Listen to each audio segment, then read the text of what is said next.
ভামরী শক্তিপীঠের কিংবদন্তি কি আছে সম্বন্ধে বলছি আর কি। ভামরী শক্তিপীঠের উৎপত্তি হিন্দু পৌরাণিক কাহিনীতে গভীরভাবে প্রথিত।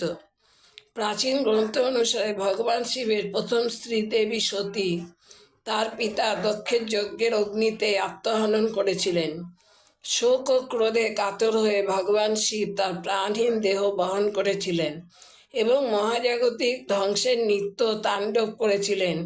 এই ধ্বংসের নৃত্য থামাতে ভগবান বিষ্ণু তার সুদর্শন চক্র ব্যবহার করে সতীর দেহ টুকরো টুকরো করে কেটে ফেলেন।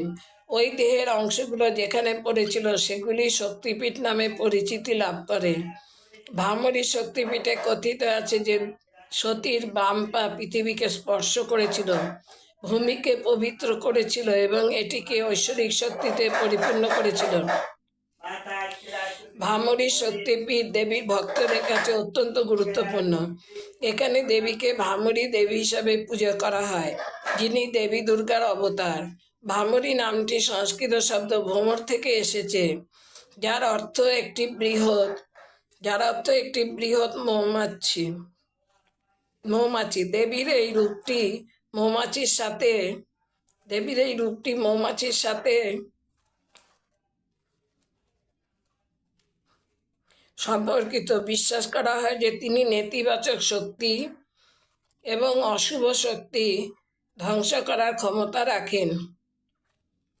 ভক্তরা আশীর্বাদ, সুরক্ষা ও আধ্যাত্মিক জ্ঞান লাভের জন্য এই পবিত্র স্থানে আসে।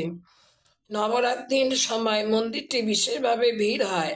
ভামরী শক্তিপীঠ মন্দিরটি ঐতিহ্যবাহী বাংলা এবং উত্তর ভারতীয় স্থাপত্য শৈলীর মিশ্রণ প্রদর্শন করে। প্রধান মন্দিরে দেবী ভামরী মূর্তি রয়েছে, যা রঙিন মালা ও অলঙ্কার দ্বারা সজ্জিত।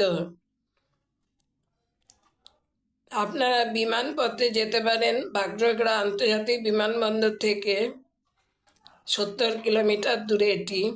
সেখানে নেমে মন্দিরে পৌঁছানোর জন্য ট্যাক্সি বা বাস নিতে পারেন। এছাড়া রেলপথে জলপাইগুড়ি জংশন হল নিকটতম রেল স্টেশন, যা ভারতের প্রধান শহরগুলোর সাথে সংযুক্ত।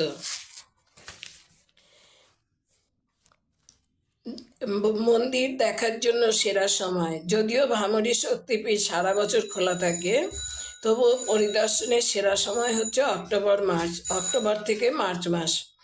আবহাওয়ার দিক থেকে এটি সবচেয়ে মনোরম সময়। এই সময় তাপমাত্রা ঠান্ডা ও আর্দ্রতা কম থাকে। নবরাত্রির সময় যদি আপনি মন্দিরটিকে তার সবচেয়ে প্রাণবন্ত সময় উপভোগ করতে চান, তাহলে 9 দিনের উৎসবের সময় আপনার ভ্রমণের পরিকল্পনা করুন, যা সাধারণত সেপ্টেম্বর অক্টোবরে পড়ে, তবে বর্ষাকালে এড়িয়ে চলুন। স্থানীয় লোককথা অনুসারে এই অঞ্চলে ইতিহাসের সাথে দেবী চৌধুরানীর যোগ রয়েছে। কিংবদন্তির ডাকাত রানী দেবী চৌধুরানী ও তার গুরু ভবানী পাঠক এই এলাকায় রাজত্ব করতেন। মনে করা হয় দেবী চৌধুরানী এই মন্দিরে নিয়মিত পূজা দিতে আসতেন। ভক্তদের বিশ্বাস ভামরী দেবী তাদের সব ইচ্ছা পূরণ করেন। ভক্তরা বিশেষত ধন সম্পদ, সুস্বাস্থ্য এবং মোক্ষ লাভের জন্য এখানে প্রার্থনা করেন। স্থানীয় বিশ্বাস অনুসারে দেবীর পদ্মাকৃতির চক্র আছে, যেখানে আরোগ্য নিরাময়ের ক্ষমতা আছে। ডুয়ার্সের প্রকৃতির মাঝে এই মন্দির এক আধ্যাত্মিক শান্তির ঠিকানা।